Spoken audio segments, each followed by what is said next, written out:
At 100 years old, Dick Van Dyke is more than just a famous picture star. He is a living record of the past of entertainment. But there is a high cost to living to be 100 years old, leaving the people who walked with him on that long road.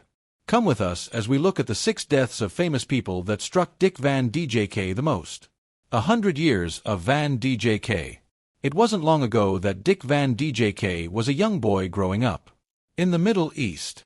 He was born in West Plains, Missouri, in 1925, but he lived in Danville, Illinois, for most of his childhood. His family wasn't very rich, and they had an easy life. Dick was always very active, even when he was a kid. He liked to run, jump, and make people laugh. One of the most interesting things about his early life is that he didn't want to be an actress at first. In high school, he really thought about becoming since he was very involved in his church and liked talking to people. He did join the acting club, though, and found that he was naturally good at being on stage. He joined the U.S. Army Air Forces when World War II broke out.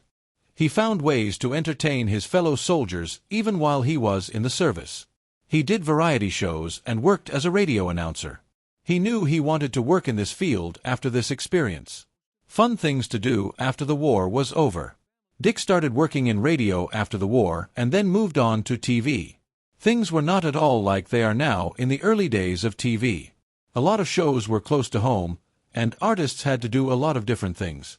At first, Dick and a friend named Phil Erickson were in a comic act together. They were called the Merry Mutes. They went from place to place and did pantomime, a type of acting where you use your face and body to tell a story. I'm talking.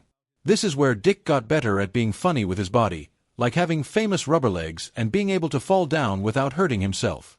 Dick went to New York City in the late 1950s to try his luck on Broadway. He made a big change at this point. He got a part in the show Bye Bye Birdie. His performance got him a Tony Award, even though he wasn't trained to dance. He was so talented and coordinated anyway. In Hollywood, people started to pay attention. A tall, thin man who could sing, dance, and act all at the same time was seen. This is what made the Dick Van Dyke Show possible in 1961. His fame grew because of this show. He played Rob Patry, a funny TV writer who always seemed to trip over a chair in his living room. Families from all over the country would watch together.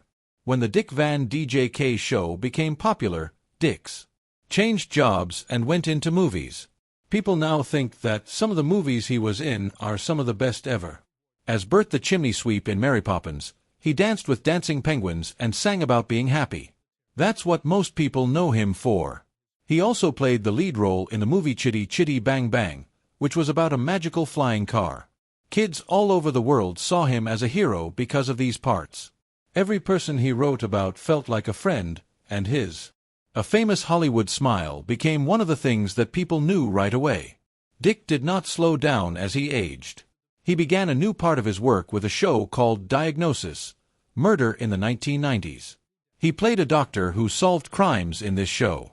People really liked it, even though it was very different from his earlier comedic parts. It was on for 8 years, which showed that Dick could stay popular with new friends. Fans of all ages. Even when he was in his 90s, he came back for a dance number in the new Mary Poppins Returns movie.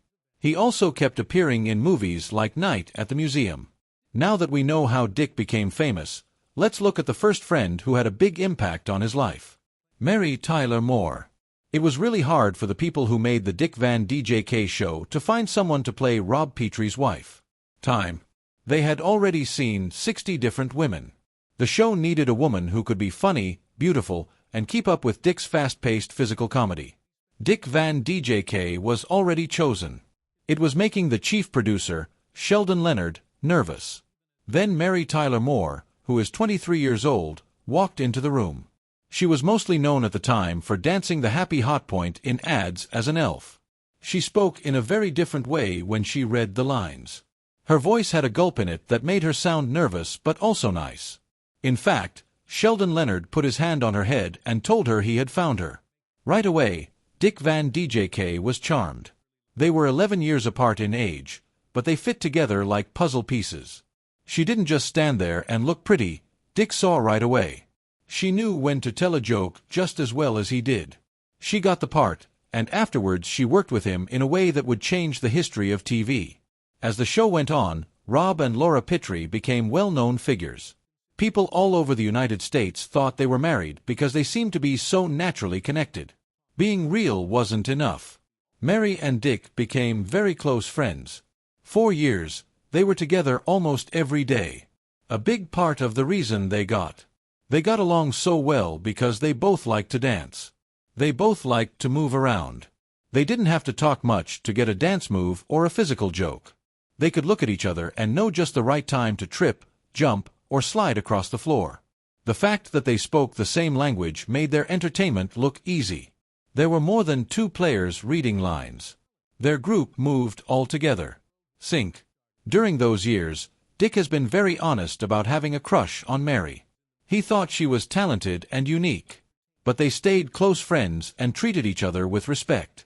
They had a hard time in the 1960s behind the scenes. It was hard for both of them to deal with personal problems and the stress of being popular. While they were on set, they helped each other out.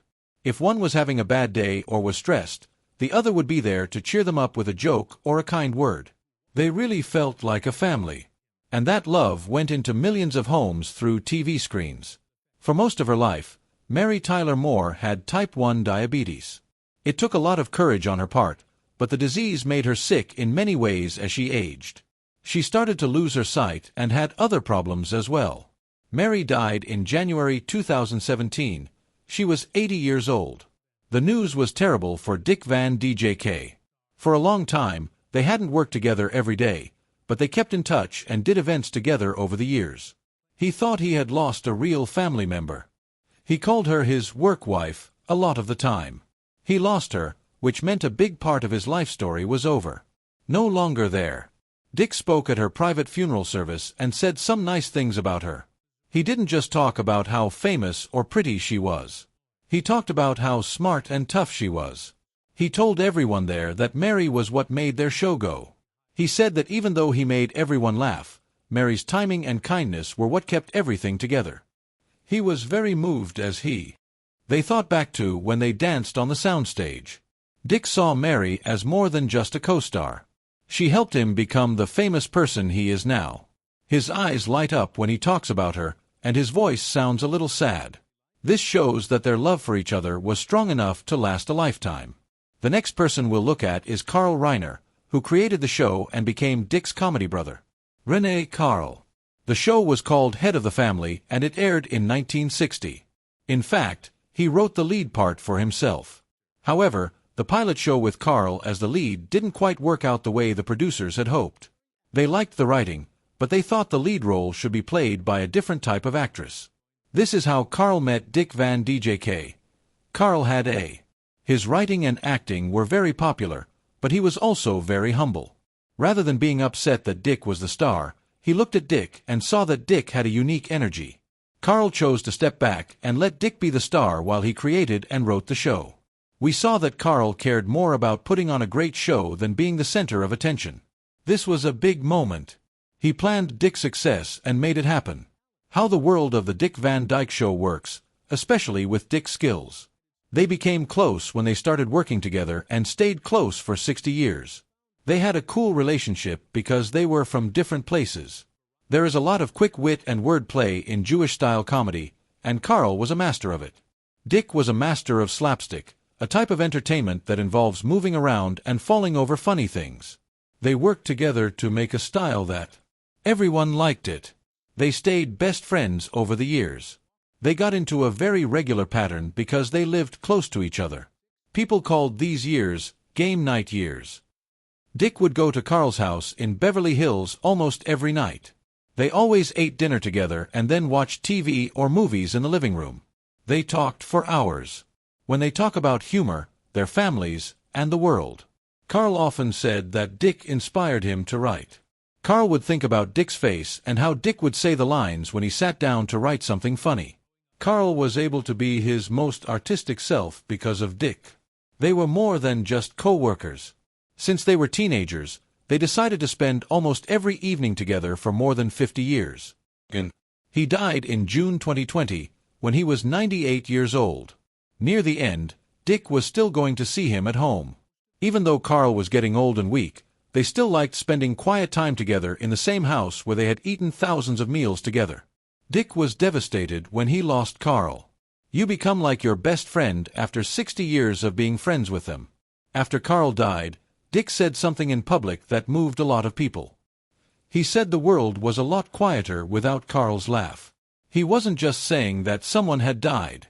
He meant that the world no longer had a certain kind of happiness. Dick also felt the quiet in his own life.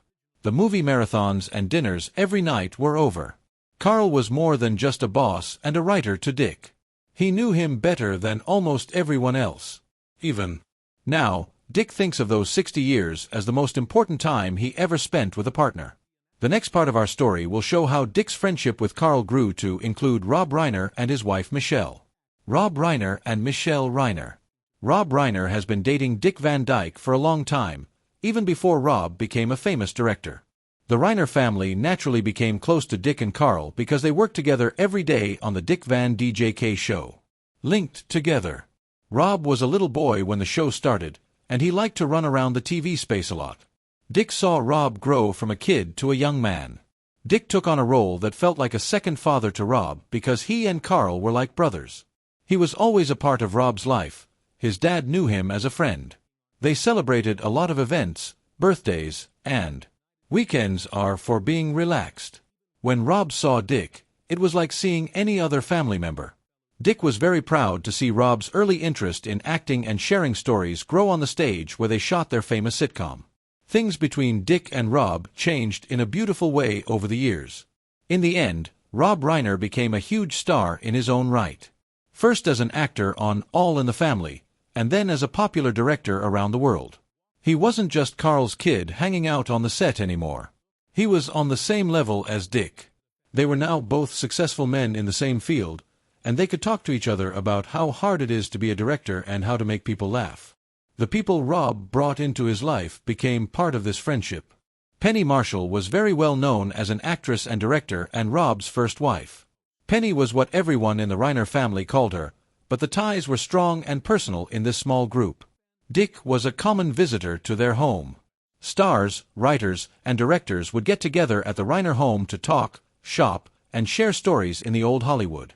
Dick loved these times because they showed that the artists in the group really cared about each other. The group also relied on each other as they got older during these years.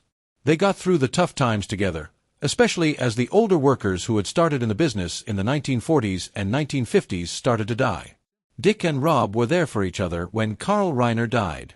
They were the two people who loved Carl the most, and being sad together brought them closer. A surprise came in the year 2025 that no one saw coming. The world was shocked when Rob and his wife Michelle were found dead in a strange way. It hurt Dick Van Dyke the most, though.